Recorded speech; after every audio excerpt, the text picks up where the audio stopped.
Rekrutačné strediská ozbrojených síl Slovenskej republiky pod záštitou ministra obrany pripravili pre študentov stredných škôl už 5. ročník vojensko-branného cvičenia Camp 2009.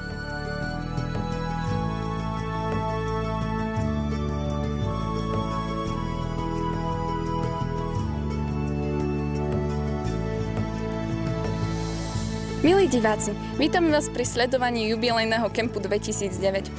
Už 5. rok sa vo výcvikovom stredisku v Lešti stretávajú stredoškolské družstvá z celého Slovenska, aby si zmerali svoje sily. Ich úloha je jasná: prežiť, zažiť a poprípade aj niečo vyhrať. Vyskúšajú si úlohu profesionálnych vojakov, takisto ako aj my si teraz vyskúšame úlohu novinárov v teréne. Za našu možnosť zúčastniť sa na kempe vďačíme novinárskej súťaži Štúrovo pero. Náš gymnáziálny časopis Kanál vyhral túto možnosť a tak sa teraz spolu s nami môžete pozrieť na dianie v tomto kempe. Sprevádzať vás budú Ľubica Dopaterová a Denisa Chudiaková.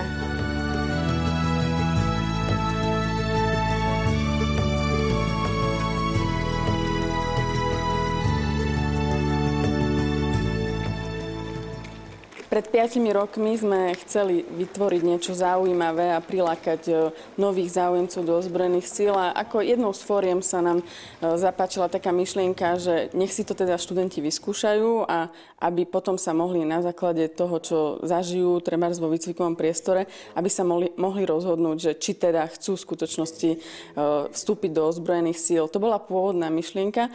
Teraz je to už o tom, aby sme motivovali študentov a školy, aby spolupracovali s rekrutačnými strediskami počas celého školského roka a aby sa dozvedeli informácie o ozbrojených silách Slovenskej republiky. A nemali ste problém zo začiatku získať nejakých spolupracovníkov? Boli ľudia ochotní?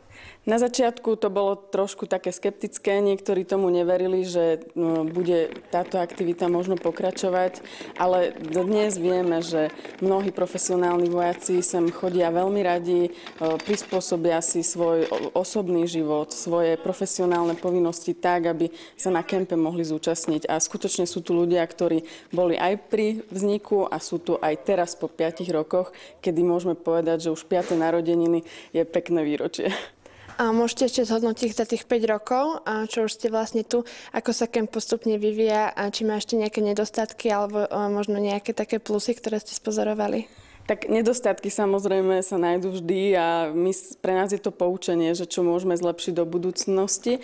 A čo sa týka pozitívnych vecí, je ich strašne veľa a pre mňa je to taká tá súdržnosť profesionálnych vojakov, že chcú prísť na kemp a chcú odovzdať svoje najlepšie skúsenosti študentom stredných škôl, verejnosti a vytvárať tak pozitívny obraz ozbrojených síl. Ako toto je pre mňa veľmi pozitívne a je to aj o tom kolektívnom duchu nielen študentov, ale aj profesionálnych vojakov, ktorý musí fungovať, pretože skutočne zabezpečiť takúto aktivitu je veľmi náročné.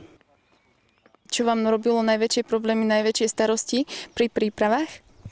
Takže tento kemp sme začali pripravovať v podstate už minulý rok.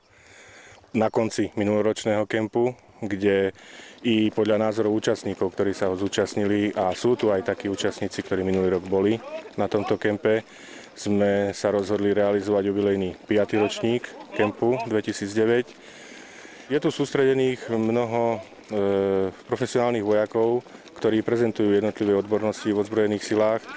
Najväčším problémom bolo zabezpečiť v podstate možnosť uvoľnenia týchto profesionálnych vojakov pre zabezpečenie tohto kempu.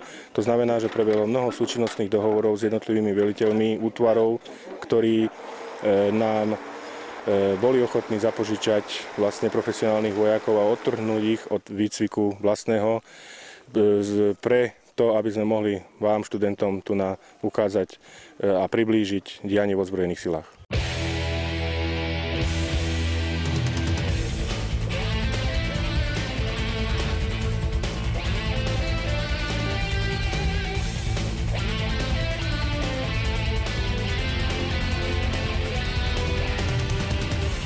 Nachádzame sa na pracovisku číslo 1, čo je prekážková dráha. Prekážková dráha pozostáva tohto roku z 12 prekážok. Oproti minulému roku sme pridali 3 prekážky, ktoré študenti prekonávajú. Systém prekonávania je podobný ako minulý rok, to znamená po krátkom rozcvičení zhruba v trvaní 5 až 10 minút. Prejdeme metodicky všetky prekážky so študentami tak, ako ich sme zvyknutí prekonávať v podmienkach ozbrojených síl. No a na záver vlastne študenti prekonávajú prekážky samostatne, v podstate v nejakom tom 80-90% výkone, tak aby si vyskúšali reálnosť svojich síl, aby videli, že už potom odbehnutí zhruba polovice tráte ich výkonnosť rapidne klesá a ruky a nohy sú vlastne čoraz slabšie a slabšie. A ak by som mohol zhodnotiť vlastne fyzickú pripravenosť študentov, povedal by som, že nejako sa rokmi nemení, zhruba prichádzajú takisto fyzicky pripravení ľudia, ale oproti minulým rokom sme milo prekvapení z ich prístupu, z toho chcenia a entuziazmu, ktorý vlastne sprevádza tento výcvik. Napriek tomu, že máme nepriaznivé počasie, nepočujeme nejaké zlé negatívne pripomienky na to, že sa im nechce prekonať určitú prekážku alebo že ju nezvládnu. Proste idú do toho s veľkou verbou a prekonávajú ich veľmi dobre a veľmi snaživo.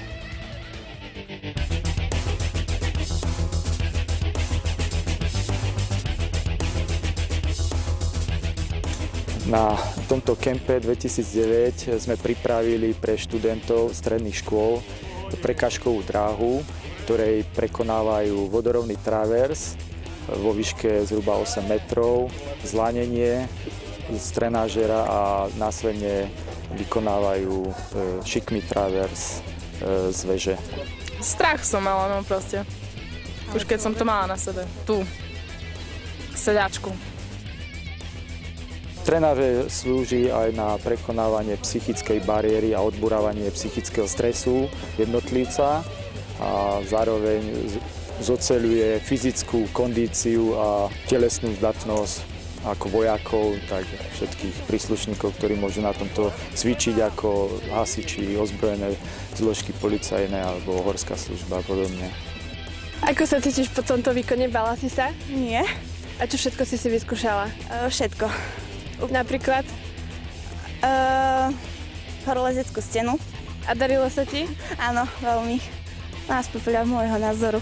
Bolo to ťažké? Nie, úplne ľahlinké. Takže by si šla ešte raz? Aj miliónkrát.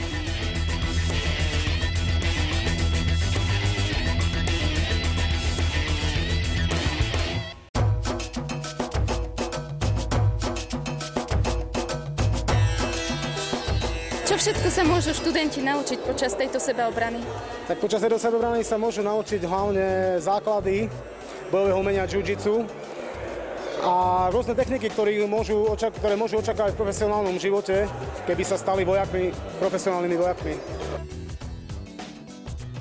Nemyslíte si, že tieto cvičenia sú možno trošku náročné a niekedy aj nebezpečné? Že možno častokrát môže prísť k zraneniam? Tak áno, oni sú náročné, určite sú náročné pre niekoho, kto sa tomu nevenuje. Ako náhle sa tomu začnete venovať, tie cvičenia dostanete do krvi a v podstate sa už potom robia ľahko, začnete do toho vidieť a je to veľmi, ja to môžem iba odporúčať, je to veľmi, veľmi kvalitná sebeobrana. Myslíte si, že aj títo začiatočníci, ktorí sa vlastne takémuto niečomu vôbec nevenujú, tak majú šancu zvládnuť to?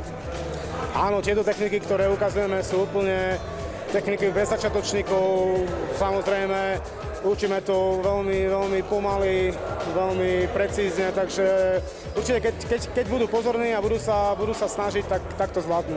Myslíš si, že niečo, čo si sa tu naučila, bude pre teba v budúcnosti užitočné? Určite áno, pretože človeku sa vždy zíde obrana a ak chcete, môžem vám niečo aj ukázať s kamarátkou, čo sme sa tu naučili.